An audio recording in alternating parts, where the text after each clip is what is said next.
kasamang kanyang kapatid na si Attorney Lady Jade Canada at si Shishir Bandari sa US na nabanggit ko na kumontak sa akin upang siraan si Pastor. Dagdag pa ni Attorney Domingo na gumagamit sila ng private jet mula kay Secretary Antonio Lagdameo papuntang Davao para sa kaso ni alias Amanda, dahil sabi ni Attorney Domingo ito ay para sa seguridad nila sapagkat may natatanggap daw silang security threat.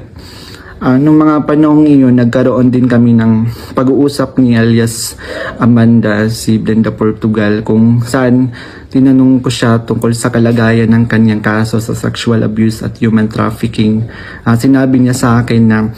mahina daw talaga yung kaso sa sexual abuse sa Pasig at gusto niya niyang sumuko, kaya lang may mga nagsusulsul daw sa kanya na ituloy pa rin yung kaso.